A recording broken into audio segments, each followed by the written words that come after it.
Assalamu alaikum. Hello, everybody. Assalamu alaikum rahmatullah to everybody watching. I hope you and your loved ones are well protected by Allah subhanahu wa ta'ala in this terrible, terrible time of coronavirus pandemic sweeping the whole world. As you know, this virus has affected people in many ways and in almost every country on the planet. A lot of people are suffering. A lot of people are suffering directly from the virus itself, and a lot of people are suffering indirectly. For example, millions of people have been made to stay home, and therefore they cannot work, and therefore they cannot work. That means they cannot earn any money, and they are hungry. They are having to see their loved ones, their family, the children, their mothers, the parents, their husband and wives going hungry on a daily basis now. On that point, I have been running some campaign to raise some funds and money and giving some food as much as we can to the very poor people in Bangladesh. And in reaction to that, one or two people, not many, one or two people have actually made some queries, and I appreciate the query if it's all done in good intention. Some of the comments that I have read is that you should not be displaying giving charity or sadaqah, zakat on Facebook and places like that, because that is going against the principle of Islam, and it is haram. It is basically forbidden, and we shouldn't do that.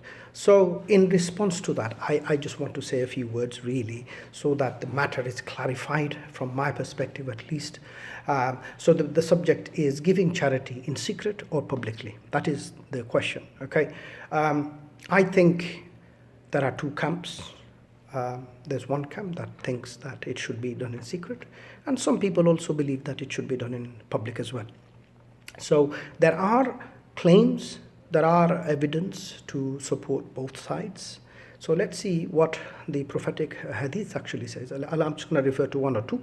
Prophet sallallahu alaihi wasallam, it is reported that the Prophet of Islam sallallahu alaihi said, one of the 7 groups of people that will be granted shade on the day of judgment includes the one who gives charity, but he hides it, so that even his left hand does not know what his right hand has spent. So Islam actually, this hadith tells me that it emphasizes a lot of emphasis and reward on giving this charity in secret, so that it also preserves the dignity of the person receiving the charity. So there's two things. One is the giver, the other one is the receiver. Okay, so you got to sort of understand and put things in context, and when you do give, you got to do it in a way that the person receiving it is not hurt, is not harmed in any way whatsoever, whether physically or mentally or psychologically. Okay? That's how it has to be done.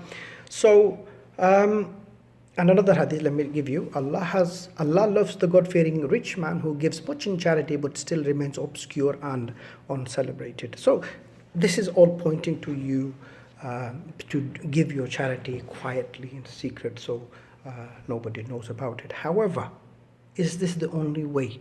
Right? Is this the only way of doing about it? What does the Quran actually says about this? I am going to read out 2 verses of the Holy Quran to see which camp the Quran actually supports. So let's read this. I will read it.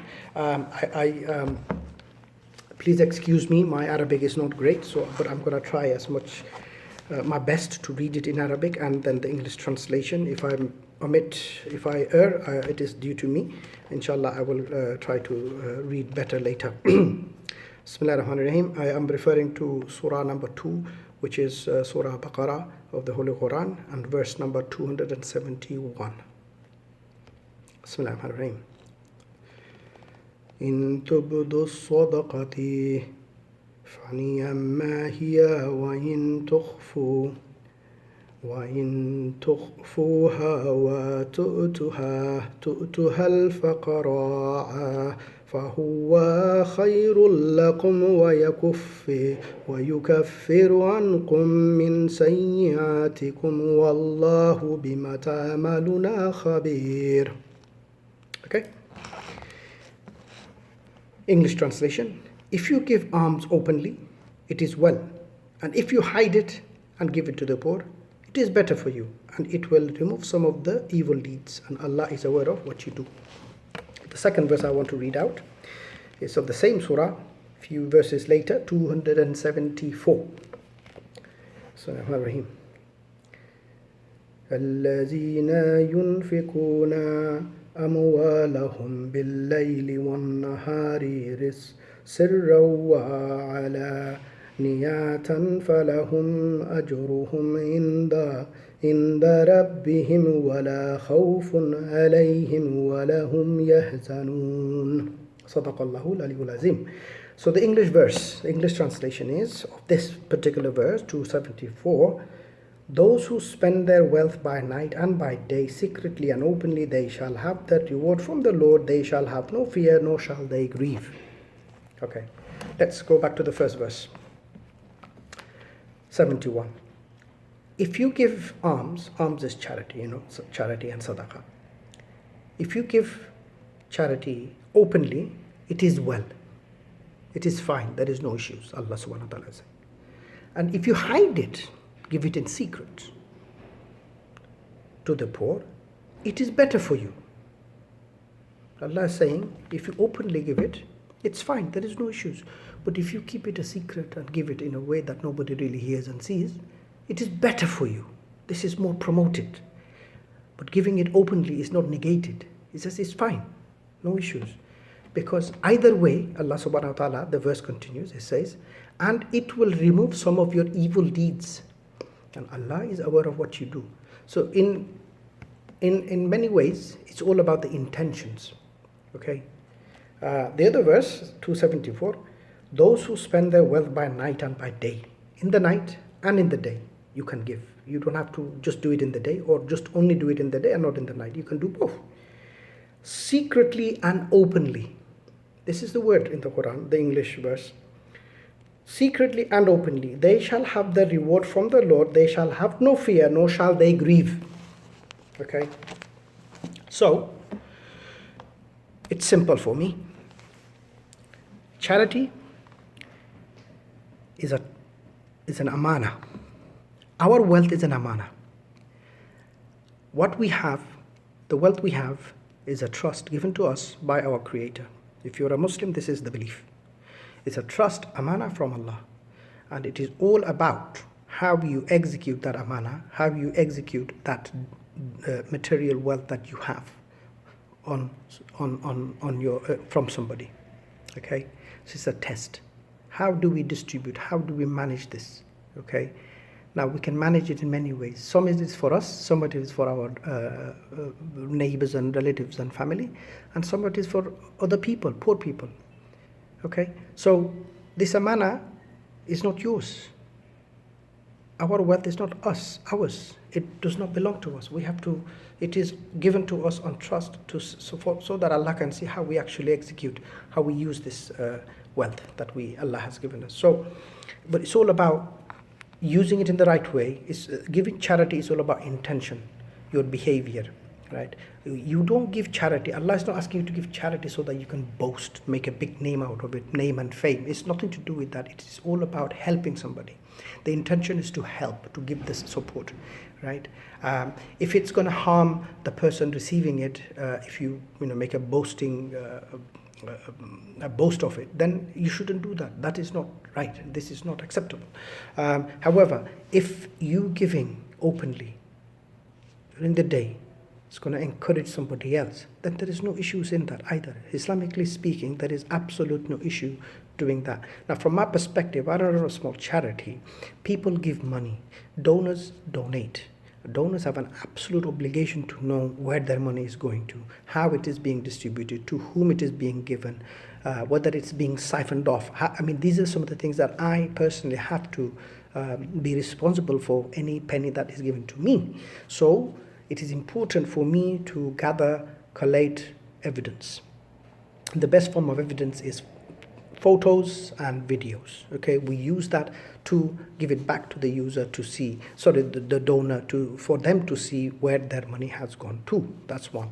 The other thing is, it's very important as well, before you or we take videos and pictures, it is very, very important to take genuine consent of the person, the subject matter.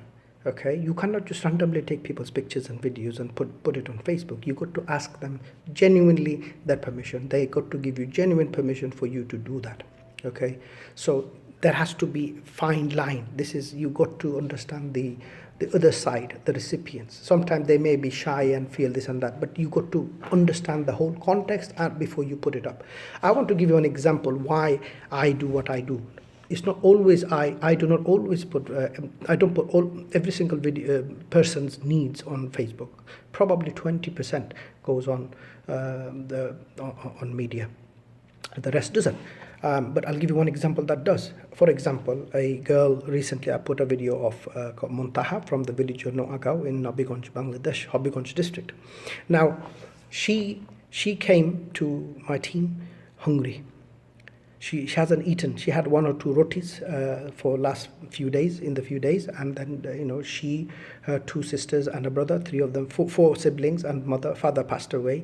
They were hungry. They don't have any food to eat, and my guys went there. They saw their pots and pans. It's absolutely empty. There's nothing there, right? We saw that and we captured it and we put it on social media. And guess what? Subhanallah, people from various different countries came forward, from Ireland, from Qatar, from UK, from America. Lots of different people came to help her.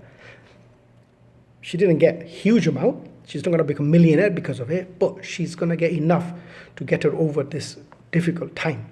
Okay, so had we not posted this video, how would people know what is Muntaha's situation, or the people like Muntaha, what they're going through?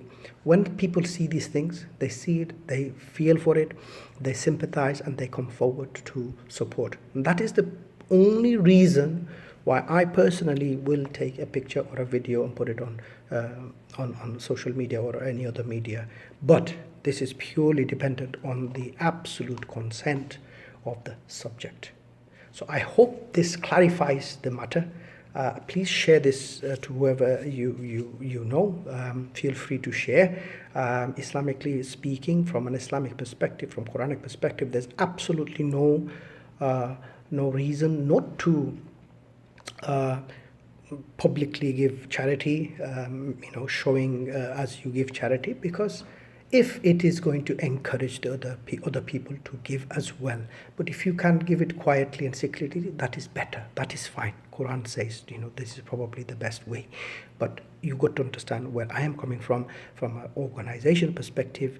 I got to take these things, and a lot of the time we do need to go publicly so that our aims and objectives can be realized. And the aims and objectives is purely to serve the vulnerable people.